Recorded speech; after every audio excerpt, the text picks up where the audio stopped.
Today is very, very interesting and exciting. I have an owl patient here. Their primary veterinarian is away. So I'm gonna try to help them out where I can.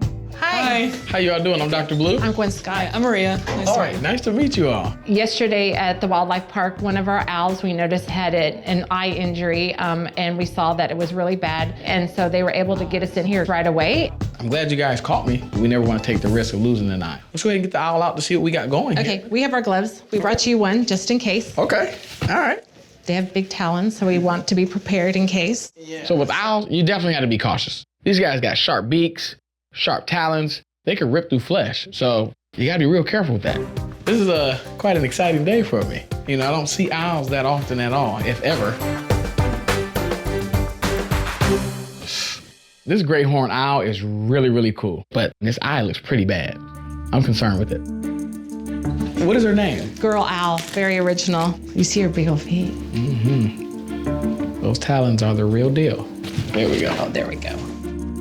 The female owl is really special. We're eventually working on having her be an ambassador animal, if you will, to be able to educate people on an animal that they wouldn't normally see. So my hope is that the owl's eye will be able to be fixed and she will be able to make a full recovery. Let me see if I can get a good glimpse of these eyes, just to kind of get in here. Oh. There we go. Ooh. All right. Okay. So if you look at the opening, the pupil, you see how it's very round here? Yes. On this one, it's abnormal in shape.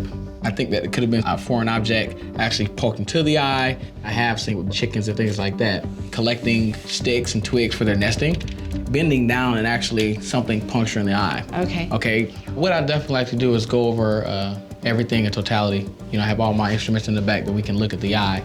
So I think it'll be a hoot to kind of pick up and see what's going on here. Let's get back to the treatment area. Okay, sounds good. All right. All right, Carla, surgery went really good. Thank you for your help. All right, so right this way. We can come right in here. Dr. Ross, I got something coming in here. Man. So try to keep him calm if you could.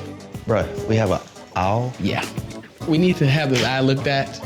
We'll help Dr. Blue out. Want me to put the e-collar on? Yeah, put the e-collar on and we'll be good. Want me to get a culture? Yeah, grab the smallest culture. Okay. Culturette. This will let us know if we're dealing with anything fungal. Okay. And just right around the ulcer and then the lid, yeah. I know it's irritating, but we good. So I'm gonna get a little bit more. All right, so we got a sterile sample. I think I like to stain the eye. What I'm using here is just the fluorescein stain. Okay. Okay, and this actually picks up any type of abrasion that's on the eye. All right, we just want to do a drop right here. Okay.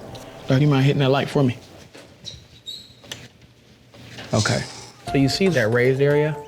That shows the area of the ulcer and the abrasion. Okay. Okay, so we have a significant size there. Now here's the issue. You see how it's elevated or raised? That is my main concern right now. The actual iris, the colored part of the eye, is actually, it's so inflamed that it's actually attached to the clear part of the eye, the cornea, and we call that synechia. Synechia is one of those issues where you have attachment of the iris to the either front part of the chamber or the rear part of the chamber. The issue with it is you're throwing off the actual pupil's shape, which is causing a difference in its ability to dilate and constrict. It also interrupts the flow of fluid between the chambers, which can lead to glaucoma and ultimately blindness. What I think is important right now is we need to start the treatment. So we're gonna do anti-inflammatories for about 2 days. We wanna reduce as much swelling as possible, and the idea is to have that iris to release from the cornea. Okay. Let's say everything goes well and it Yes. doesn't get bad. Is this eye gonna go back clear? The eye should return back to normal.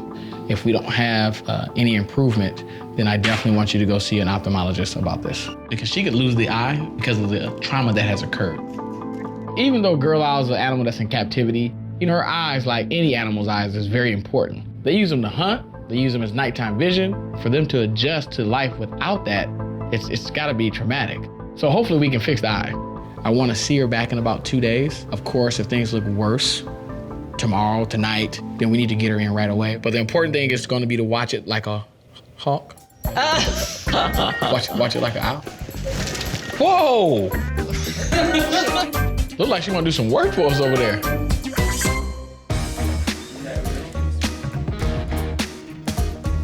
Hello, how's it going? Hi. Dr. Ross. Joanna. And this is Hoppy. This is Hoppy.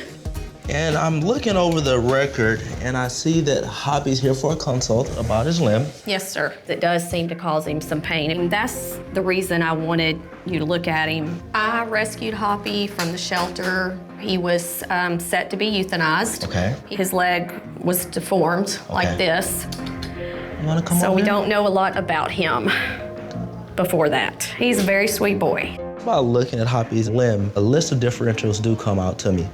The first thing I think about is a angular limb deformity, and that's something that's congenital. Good boy. That's a good baby. Hold on. That limb, he could have been born with it. Another thing that comes to me is, are you familiar with rickets? I've heard about it. Rickets. Ricket is something, a disease that they get when they have a vitamin D deficiency. Okay. But most times we see injuries like this is trauma.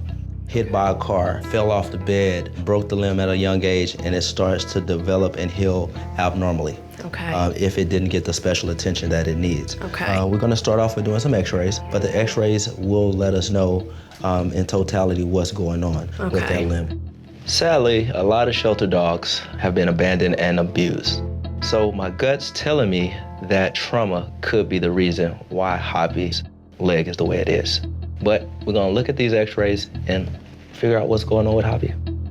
You ready? Come with me. Can I take you? Come on, Baba. I have to give Joanna a lot of credit. A lot of people would not rescue a disabled dog. Hopefully I can bring some comfort to the both of them with my findings. 1, 2, 3, roll. Just like that. All right. Perfect. So if you could just hold Hoppy, I'm gonna pull up these x-rays. This is the bad limb. Dr. Ross, what do you think it might be? Looks like it was a congenital defect, born with it. This is what I'm worried about. We have a lot of osteoarthritis, a lot of bone fragments. That's not normal. That lets me know that the body's eating away at the bone. And unfortunately, there's no way to treat that. It has to be amputated. This limb definitely needs to come off.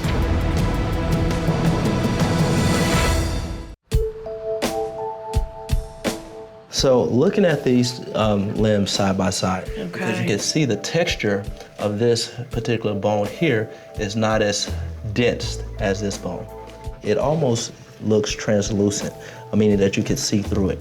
You have all these lesions on the bone that is making that bone very brittle. Okay. And it's gonna just make it weak to the point where one day it could pop apart, basically.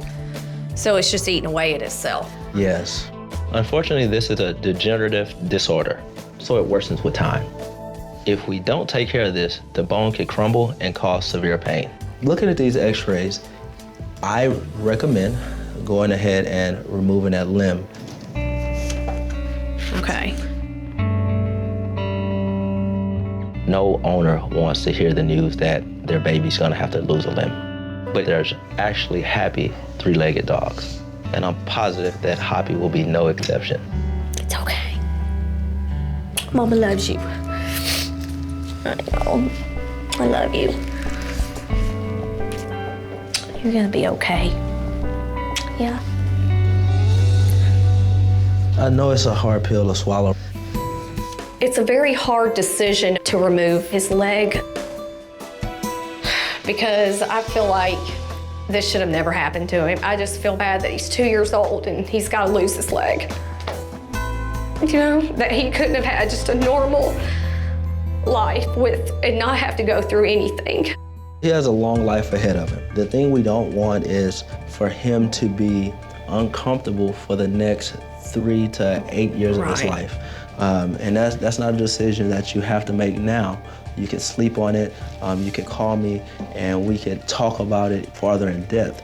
But I want you to be comfortable with making a decision. Well, I mean, I trust your opinion. That's, so I want to do what's best for him. I want him to understand that I'm not doing this to hurt him, that I'm doing this because I love him. If I don't have his leg removed, he's going to have trouble in the future that's going to cause him to be more uncomfortable.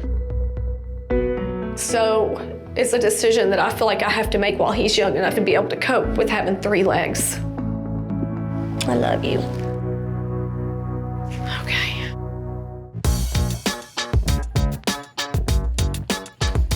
Hi, I'm Dr. Lavigne. How are you? I'm Tatum. How are Tatum, you? nice to meet you. And this is Shaman? Yes. All right. My name is Tatum. This is my mom, and this is my hedgehog, Shaman. And we're here for basically a thorough checkup. I've been told you're the Hedgehog ambassador. Basically, yeah, that's what she calls me. I love hedgehogs, and she's really special because I've had her since she was a little tiny baby. She was 6 weeks old when I got her, and I love her, and she's like my best friend. So you're here to give Shaman a basic checkup? Yeah, she really needs her nails trimmed because her nails grow really fast. Wow, yeah. And then she's got some fuzz that's kind of like that. Fleece blankets, like I've read everywhere, are the best blankets to get a hedgehog, and that's all fleece blanket fuzz that she has gathered on the quills. This girl's pretty impressive. It's, not very often I get a kid to come in and is so knowledgeable about their pet. She's obviously taking really good care of her. All right, well, let me go get her nails trimmed and we'll get her quills all cleaned out. I'll be right back. Okay. Okay. Thank you. Thank you. Sure. Come on, Shaman. Look what I got. It's your favorite. They just came in for just a general checkup. Hedgehogs are certainly not a common pet, especially for kids. Her nails are overgrown. We're gonna trim her nails up, and then she's got this fuzz that's getting collected in her quills. Proper care can be a little difficult. They need to be in a warm environment and can typically have a problem with obesity. So you have to be prepared to keep the room warm and have them on a strict diet. Oh, so I see the fuzz. Is this from the blanket? Yeah. Okay. Are you gonna use forceps or? I think you need to stay out of the fleece blankets. Of all the major treatments and surgeries that I do, sometimes it's the little things like, cleaning Shaman's quills that can be the most tedious jobs. But it's really good to, get these quills cleaned out because the more stuff that gets trapped in these quills, the more uncomfortable it can be for Shaman. Plus it can just, hide underlying issues on the skin. There we go. Defuzzed. Hey there. Oh, you're kind of cute. Alrighty. Yay. She did good.